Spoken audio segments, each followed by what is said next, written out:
Hello, I'm Frust, and in this video I am going to be covering the turn-based strategy game Gears Tactics and also giving you my opinion. And oh boy.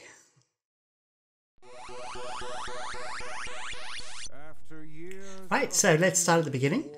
First up, it is set in the Gears universe, and as you would expect from the Gears universe, it looks beautiful.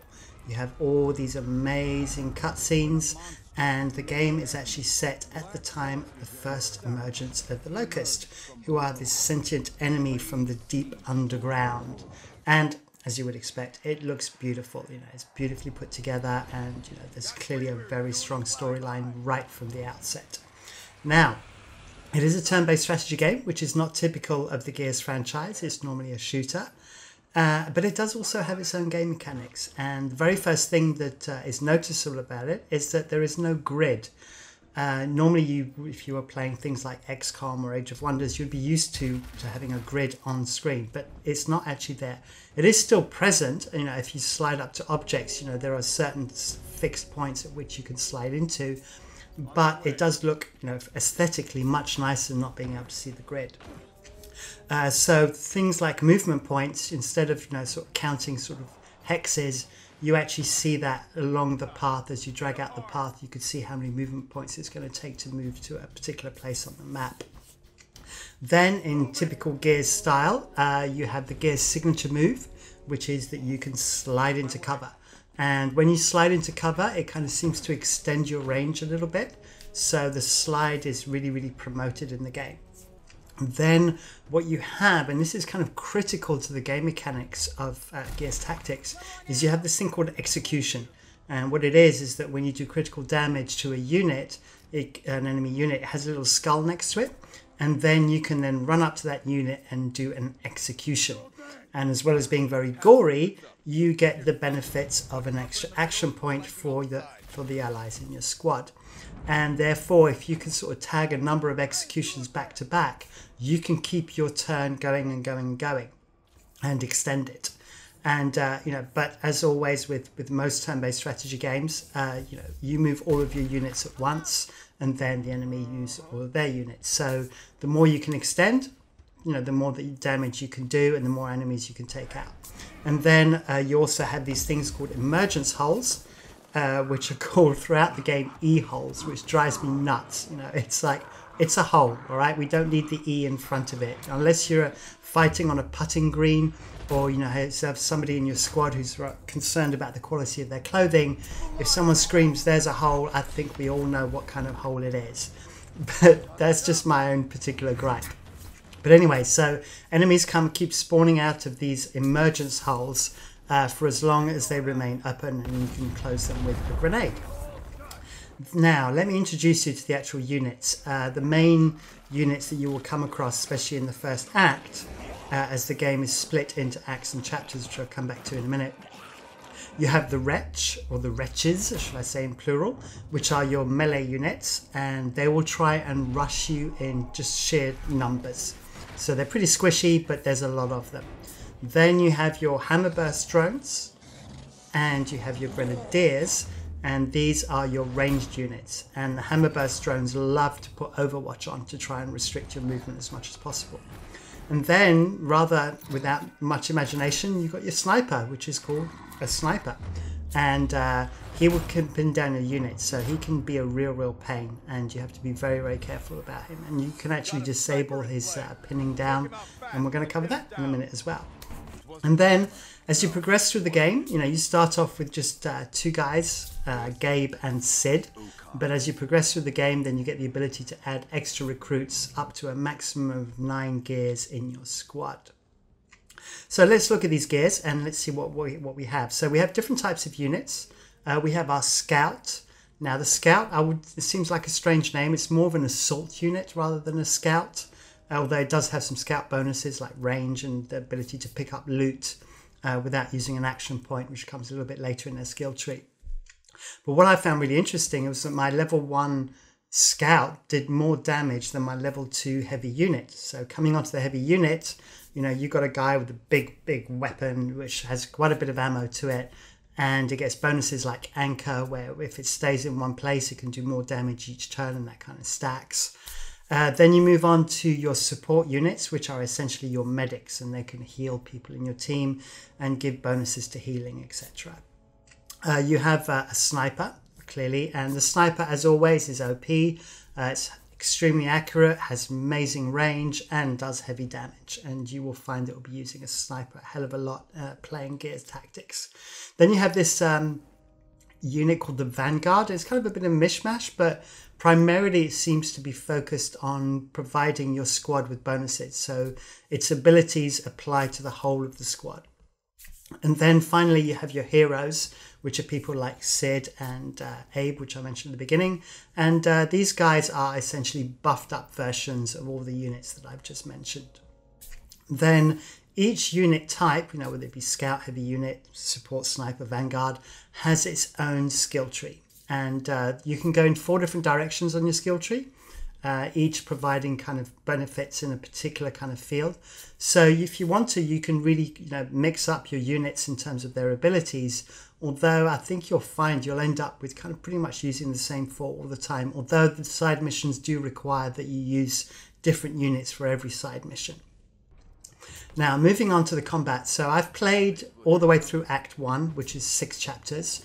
In the game, there are actually 3 acts. So you get 6 chapters in Act 1, and then you get 8 chapters in 2 and 3. But once you understand the mechanics, it's kind of it's kind of very predictable in the way that it plays. So you primarily kind of move forwards, you provide cover with your Overwatch, then you'll get the wretches come at you, and you use a frag grenade, which has a really good area of effect, and that can wipe out pretty much these wretches in one go. So you use the frags to kind of clear out the wretches, and then if you're pinned down with Overwatch, you get one of your guys to use the snub pistol, and you can do this disabling shot, which then removes the Overwatch no matter how little damage it does, and that stops also units from being pinned down by the sniper. Then you use your heavy damage weapons to then take down an enemy, and then use one of your units to run forwards, do the execution, to then boost up the action points, which I mentioned earlier. And that's pretty much it. It's kind of rinse and repeat with that. And you will find that the game is very, very linear. You move from one chapter to the next. It has been decided what you do next and what level you should have reached at before you progress onwards. Now, you do get occasional side missions that you can go on, and you can normally pick one, and then once you've picked one, the other side mission disappears. It's no longer available. And these side missions are primarily so you can pick up loot from the crates. And you have to be really careful with these crates, because you actually have to move right on top of them, even though there's a circle around them. Moving into the circle doesn't pick up the crate. You actually have to physically land right on top of the crate. But it's not just the chapters that make the game very linear. I found that when you were playing the game, the maps themselves, are forcing you down a particular route and to behave in a particular way. So, for example, quite a few of the maps are very narrow. So you'll be like on a bridge, or you'll be, in an alleyway or something like that, where, your movement's pretty restricted. And then they will also the developers seem to try and rush you forwards by giving bonuses for the amount of turns in order to complete the mission, which then you get that either as a kind of an optional bonus, or for example in one of the side missions that is actually one of the criteria, so that your play style is kind of being forced upon you. Also, the other thing is that as you progress through these kind of corridors, the enemies are arriving in waves, so as you move forwards, the next wave comes at you. And that, to me, seems to remove a lot of the strategic elements of what you would expect from a turn-based strategy game, where you choose your fights and you choose which route you're going to take in order to avoid a fight with a particular strong element and go through the side and try and flank on a weaker enemy, things like that. But instead, you're kind of going through this very linear progression. The waves are coming in, and then you're being presented with this kind of skirmish set piece. So it seems to be more of a puzzle solver than a strategy game.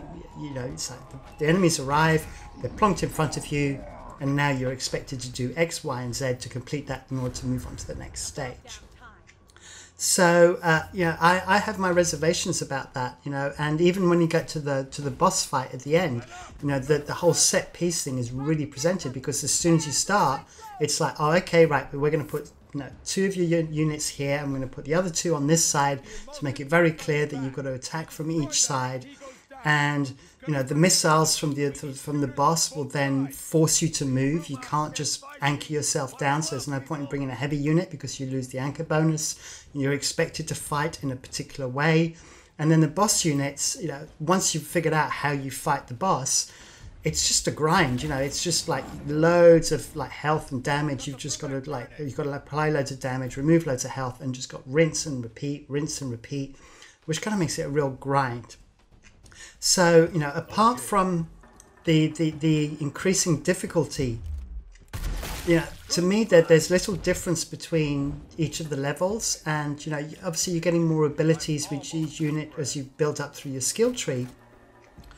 But I don't know, it just doesn't give you much in the way of replayability. Now, you know, if we come back to the gears, you know, you do get things like, you know, depending on the loot that you pick up, you know, you can mod your weapons and add different, you know, abilities to your weapons, but you know, a lot of them are like +5 crit chance or +7 crit chance, or you know, increased accuracy. It doesn't really change your gameplay. So I'm really concerned about the replayability of the game. You know, as you will go down through the same chapters, you will have the same kind of units, and yeah, you may have different stats of the units, but the overall gameplay is going to be pretty much the same. And you know, there's other little things that show that this game was really not designed for you to do your own thing. I mean, for example, one of the things that really annoys me is like the dialogue triggers. So, for example, if you use a stim, the game seems to assume that you're not going to use a stim on yourself. And so the dialogue is talking about, you know, healing other units when you're sitting there healing yourself. Or, you know, because it expects you to rush through and rush headlong into combat, if you manage to finish the round or the mission before you get to the end goal, then every turn it starts off with this dialogue of this, like, you know, sort of like hoorah kind of dialogue, even though there's no enemies there, which just seems really bizarre. And it just keeps on giving me this feel of, this is what we're going to provide you, you're going to fight this way, and this is what we expect of you. So as a consequence of that, you know, my summary of Gears Tactics is this. If you're a fan of Gears and you love Gears and you've got an Xbox Game Pass, go get it. You know, it's especially if you're used to the shooters, it gives you something different to play, gives you a different experience. But if you're a fan of strategy games, fine. If you've got Xbox Game Pass, you can just download it and play it and throw it away. It's not a big deal. But if you're going to be buying this on Steam, you know, it's going into the range of AAA game prices. And whilst it has the beauty of a AAA game, I don't think it has the substance. And I really would say, you know, if you're a fan of a strategy game and you're going to have to buy the game and put down real cash, you know, go and play Phoenix Point. You know, Phoenix Point's on the Epic Store. Same thing, you know, sentient enemy creatures on the planet Earth. You know, you've got the similar kind of units, but there's a lot more replayability. There's a lot more diversity between the units, and there's a lot different, you know, you can have very much different styles of gameplay. So that kind of wraps it up. So yeah, it's not a big thumbs up for Gears Tactics, I'm afraid. And it'll be interesting to hear your thoughts in the comments. You know, it's like, normally I'm quite positive about stuff, but I felt really let down by this one, and I would love to hear your thoughts on it. So please give me a like if you enjoyed the video. Even if you're not a fan, you know, it's okay to give me a like. You can dislike as well. I can live with it. And please subscribe if you want to see more stuff about sci-fi gaming, as I do release a lot of content. And if you hit the bell icon, you'll get notifications of when I do. So thank you very much for watching. And until the next one, bye for now.